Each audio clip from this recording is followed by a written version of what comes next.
Guys, आज की video में मैं आपसे बात करने वाला हूं पॉलीमराइजेशन ऑफ एल्कीन के बारे में यूजिंग जिगलर-नाटा कैटलिस्ट। तो सबसे पहले हम बात करेंगे कि जिगलर-नाटा कैटलिस्ट क्या होता है, फिर उसके बाद हम देखेंगे कि इसको आखिर हम कैसे यूज़ कर सकते हैं एल्कीन के पॉलीमराइजेशन में। ठीक है, तो ZNC मतलब होता है जिगलर-नाटा कैटलिस्ट। ठीक है, ये नाम किसने दिया? कार्ल जिगलर और जूलियो नाटा ने दिया। ठीक है, उन्होंने एक कैटलिस्ट बनाया जो कि एल्कीन का पॉलीमराइजेशन कर सकता था, इसीलिए इसका नाम पड़ा जिगलर-नाटा कैटलिस्ट।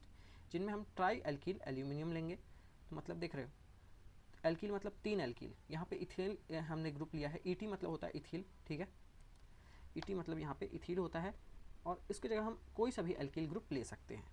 यहाँ पे अगर आप चाहो तो अपनी सिंप्लिसिटी के लिए R3 लिख सकते हो। ठीक है, R यहाँ पे कोई भी एल्काइल ग्रुप रहता है, कोई भी आप एल्काइल ग्रुप लोगे तो आपका जिगलर-नाटा कैटलिस्ट बन जाएगा, जो कि एक बॉन्ड बनाएगा एल्यूमिनियम और हाइड्रोजन के साथ।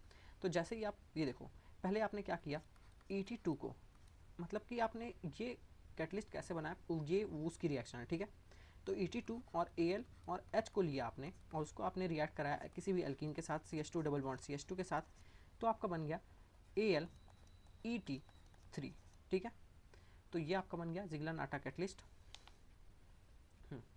अब अगर इसका दूसरा फॉर्म देखोगे तो ये डाइमर का फॉर्म है। यहाँ पे आप देख सकते हो AlET3, यहाँ पे भी आप देख सकते हो AlET3। ठीक है, तो ये भी सिंपल सी बात है। अगर आपको हायर एल्कीन बनानी है, ये तो छोटी, मतलब कि ये जो आपका बना जिगलर-नाटा कैटलिस्ट, ये लोअर एल्कीन के लिए मतलब है कि मतलब जिसका मॉलिक्यूलर वेट कम हो। पर अगर आपको हायर एल्कीन के लिए बनाना है तो आप ऐसे लोगे AlC2H5। ठीक है, और आप उसको और मतलब हायर एल्कीन के लिए लोगे और उसमें आप टेम्परेचर दोगे 90 से 120 डिग्री, और वहाँ पे प्रेशर दोगे 100 ATM का, तो यहाँ पे CH2 का फॉर्मेशन होगा। और टेम्परेचर बनाओगे तो सब जगह CH2 का फॉर्मेशन होगा, और आपको एल्कीन का पॉलीथीन बन जाएगा, मतलब कि पॉलीमराइज हो जाएगी वो एल्कीन। ठीक है, और एल्कीन से बन जाएगी पॉलीथीन। तो देखो यहाँ पे वही लिखा है, each chain can be extended up to 20 carbons, मतलब कि ये जो चेन है, ठीक है, ये देख रहे हो, ये जो चेन है ये बड़ी सी, ये 20 कार्बन तक एक्सटेंड कर सकती है ऑन हाइड्रोलिसिस। जैसे आप इसका हाइड्रोलिसिस करोगे तो आपको मिल जाएगा पॉलीथीन। ठीक है, और transition metal chloride, transition metal मतलब कोई सा भी आपका ट्रांजिशन मेटल D सीरीज का, ठीक है, specially such as titanium. Titanium हमारा ट्रांजिशन मेटल है, और क्लोराइड मतलब कोई सा भी हेलोजन। ठीक है, यहाँ पे क्लोराइड स्पेसिफिकली बोला है तो हम क्लोराइड ही लेंगे, आप हेलोजन भी ले सकते हो, आगे हम देखेंगे क्या कौन कौन से ले सकते हैं आप। ठीक है, यहाँ पे ये बोल रहा है अगर TiCl4 को AlET3 के साथ रिएक्ट कराओगे तो आपका जिगलर-नाटा कैटलिस्ट बन जाएगा, और उसको किसी भी हाई टेम्परेचर या फिर हाई प्रेशर की ज़रूरत नहीं पड़ेगी, और पॉलीमराइज हो जाएगा एक नंबर चुटकी बजाते ही। ठीक है, इसके अलावा पॉलीथीन जिसका हायर मॉलिक्यूलर वेट रहता है, वो आराम से आप बना सकते हो इससे। अगर आप देखो, ये बटन मैं वो कर रहा हूँ, दबा रहा हूँ, तो कुछ सोचना मत कि क्या देख रहा है। देखो, अगर आप ये लोगे तो इसमें आपको प्रेशर भी देना पड़ेगा, टेम्परेचर भी देना पड़ेगा, और ये कमर्शियल मतलब कि आप बहुत ज़्यादा क्वांटिटी में नहीं बना सकते। ठीक है, पर आप जैसे ही यहाँ पे ट्रांजिशन मेटल का क्लोराइड ऐड करते हो यहाँ पे,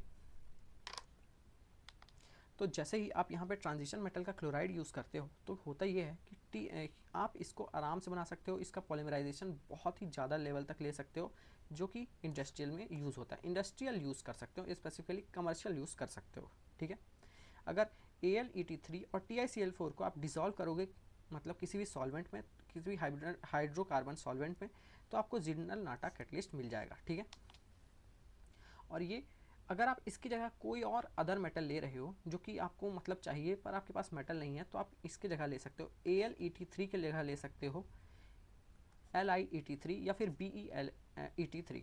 और अगर आपको TiCl4 नहीं चाहिए तो आप ले सकते हो VCl4 या फिर CrCl4। ठीक है, तो ये हो गया इसका मतलब कि आप इसके अगर आपके पास ये दोनों नहीं है चीज़ें, तो आप इन दोनों ये वाले मेटल से भी काम चला सकते हो। ठीक है, अब बढ़ते हैं इसके मैकेनिज्म में। तो इसका मैकेनिज्म होता है फॉर्मेशन ऑफ TiCl4 और AlET3 से। ठीक है, तो यहाँ पे होता यही है कि TiCl4 के पास रहता है, TiCl नहीं, Ti के पास रहता है एम्प्टी ऑर्बिटल। ठीक है, और जैसे ही इंटरेक्ट करता है हमारा ET से, मतलब कि एल्कीन से, ठीक है, तो ये एक मोनोमर बनाता है, जिसकी वजह से मोनोमर हमारा बनाता है पाई कॉम्प्लेक्स।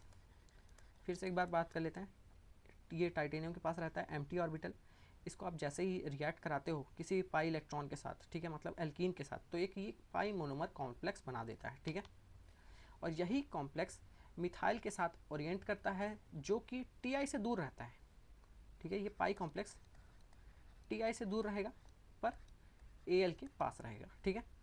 और ये रीअरेंज करता है अपना बॉन्ड CH2 के साथ और प्रोपाइलिन बना लेता है, ठीक है। और जो सेकंड कार्बन है प्रोपाइलिन का वो पॉजिटिव चार्ज में रहता है। इतना आपको पढ़ने वो जानने की जरूरत नहीं है, बस ये लिखना है आपको। मैं अभी बताऊंगा कैसे होता है इसका मैकेनिज्म, ठीक है।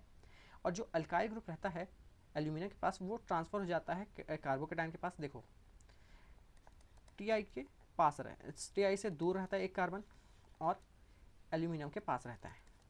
तो जो इससे दूर रहता है वो तो CH2 में आता है और जो इससे पास रहता है उस पर आ जाता है पॉजिटिव चार्ज, ठीक है। और ये तब तक होता है जब तक कार्बोकेटाइन फॉर्म हो, लेकिन ये इतना स्पीड में होता है कि हमारे पास टाइम ही नहीं रहता कार्बोकेटाइन फॉर्म होने का, और इसीलिए ये रीअरेंज हो जाता है, ठीक है। तो मतलब यही है, यहाँ पे वही है, आपको ये सीधा से याद कर लेना है। ये बहुत ही ज़्यादा हो जाता है, मतलब फास्ट हो जाता है। तो कार्बोकेटाइन बन रहा है कि नहीं बन रहा है ये मैटर नहीं करता, क्योंकि बहुत ही रैपिड होता है ये रिएक्शन। तो हमें पता ही नहीं चलता कि कार्बोकेटाइन बना है। पर अगर आप इसको देखोगे एक्सपेरिमेंट करके, अगर आप इसका एक्सपेरिमेंटल डाटा देखोगे इंटरमीडिएट का, तो आपको पता चलेगा कि कार्बोकेटाइन यहाँ पे फॉर्म होता है, ठीक है। बस उसको टाइम ही मिलता कि दिखे किसी को, क्योंकि वो रीअरेंज हो जाता है उतना ही रैपिडली, ठीक है। The Ti complex continues to insert additional propylene between itself and last ethyl group added to change. The repeating reaction forms the isotactic polymer, ठीक है। और अगर इसी रिएक्शन को आपको रोकना है, मतलब आपको पॉलीमर नहीं बनाना है, तो आपको इसी मतलब जो रिएक्शन हो रहा है उसमें मेथनॉल डाल देना है, CH3OH डाल देना है और ये रिएक्शन रुक जाएगा। अब मैं बात करता हूँ कि आखिर मैंने यहाँ पे बोला क्या है इस जगह में, ठीक है। देखो तो TiCl4 को हम जैसे ही रिएक्ट कराते हैं तो Et के साथ जुड़ जाता है यहाँ पे, ठीक है। एक और Cl होगा, ठीक है। Et के साथ जुड़ता है तो Et मतलब होता है CH2CH3, यहाँ पे वही है, ठीक है। फिर हम इसका जैसे ही रिएक्शन कराते हैं एल्कीन के साथ तो एक Cl निकल जाता है और CH2CH2 के साथ वो रहता है, ठीक है। फिर होता ये है नेक्स्ट स्टेप में ये रीअरेंज करते हैं, मतलब कि ये अपना एक बॉन्ड यहाँ पे डालता है और ये इसके साथ जुड़ जाता है और ये वाला बॉन्ड टूट जाता है, ठीक है। तो यहाँ पे वही है, देखो ये इसके साथ जुड़ गया, ये इसके साथ जुड़ गया। अगर मैं नंबरिंग कर दूँ 1 2 3 और 4, तो टाइटेनियम 1 नंबर कार्बन के साथ जुड़ता है, 2 नंबर के साथ 1 नंबर वाला कार्बन जुड़ा है, फिर 3 नंबर, फिर 4 नंबर, ठीक है। तो यहाँ पे अगर आप देखोगे तो CH2 3 CH2 आ गया, ठीक है, और एक CH3 आ गया, ठीक है। फिर से आप इसका रिएक्शन कराओगे तो CH2 के n नंबर ऑफ चेन बनेंगे और हमारा ये हो जाएगा पॉलीमराइज, ठीक है। बहुत ही आसान है। और इसी को अगर हम बाद में CH3OH डाल देंगे तो ये रुक जाएगा, पॉलीमराइजेशन स्टॉप, ठीक है। सो गाइस ये था छोटा सा वीडियो अच्छा लगा इसको जरूर लाइक करना, चैनल को सब्सक्राइब कर देना। मिलते हैं नेक्स्ट किसी वीडियो में, तब तक के लिए बाय बाय।